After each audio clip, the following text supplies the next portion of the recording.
43 Mexican students who disappeared in southern Mexico in September were abducted by police on order of a local mayor, and are believed to have been turned over to a gang that killed them and burned their bodies before throwing some remains in a river. The victims were men mostly in their 20s, studying to become teachers at a college in rural Ayotzinapa.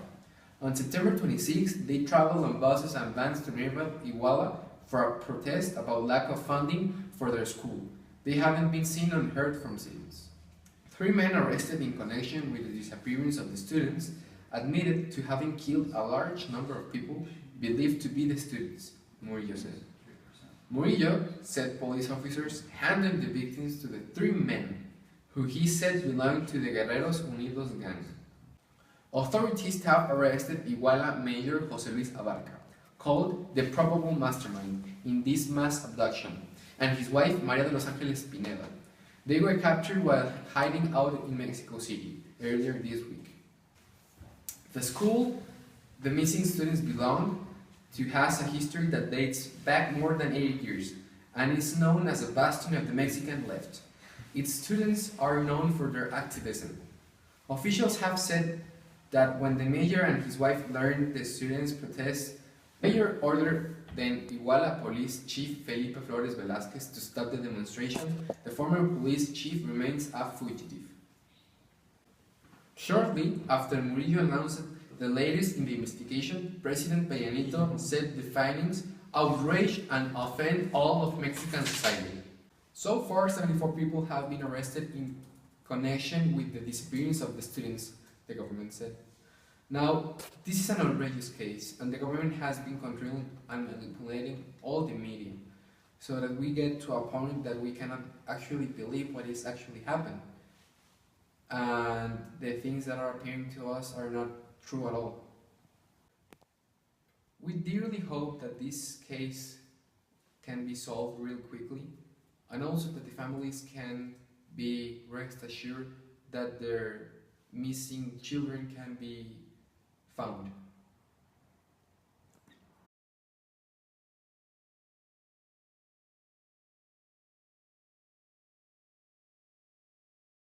Of October, the Democratic Republic of Brazil had elections, in which Dilma Rousseff had won the re-election against Aécio Neves with the difference of 3% of the votes, 51.5 against 48.5. This re-election may produce several riots in the country, because many of the people of Brazil complained that the way of working since the last term of office. These previous conflicts and the possible next ones may affect the economy of the country drastically. Some of the mass media is saying that the re-election was fraud. We are waiting for the next movements of the re-elected president, and we hope that these disturbances come to an end in the best possible way.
In other news, last Friday, Democratic Mexican government revoked the project for high-speed train.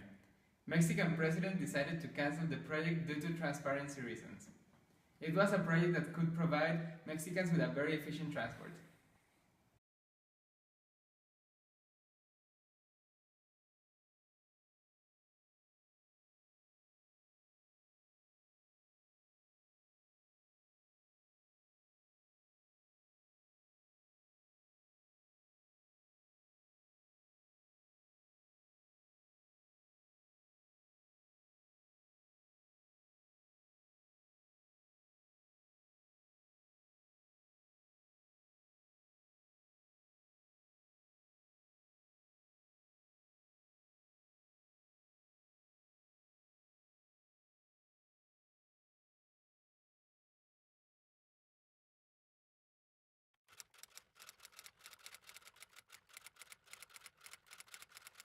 The governments of Brazil and Ecuador are taking a bold stance this week.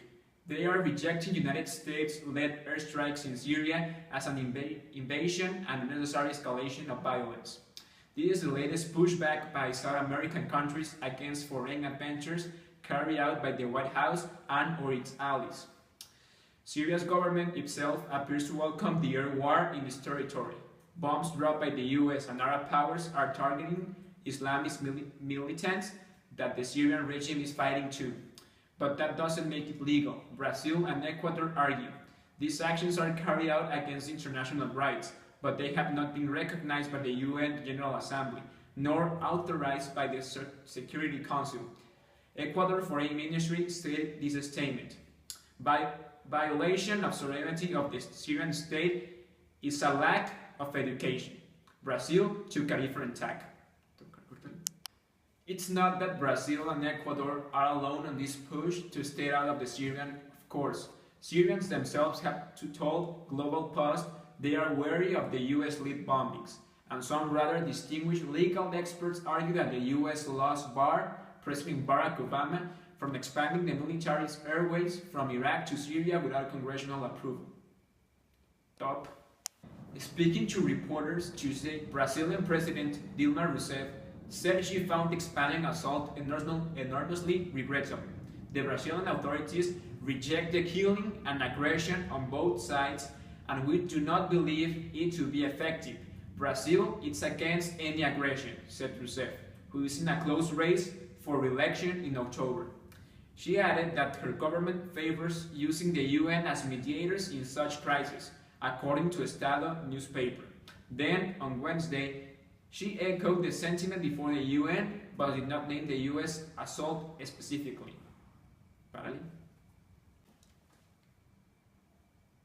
Yeah.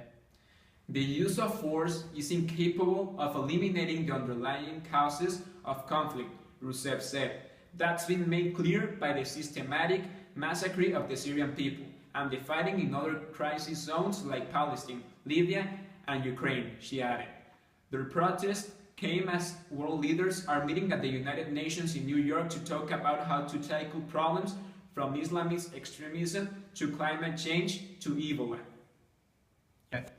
But few national governments have taken a stand. Latin American nations are building a strong reputation for speaking out like this. In July, several of them pulled their envoys from Israel in protest of its bombardment of Gaza. Venezuelan President Nicolás Maduro is due to deliver his UN address in New York tonight, and his party is pretty tight with Assad. Remember the time a socialist Venezuelan lawmaker ran off the fight alongside the Syrian regime, and all the diesel fuel Venezuela was shipping to Damascus? Who knows how the Venezuelan leader will come down on this Syrian mission on Wednesday night, but expect more Latino lynchings against Obama plans. It's important to solve this problem. It's costing lots of money and lots of human lives. The UN must take action in this serious problem in order to bring peace to the world.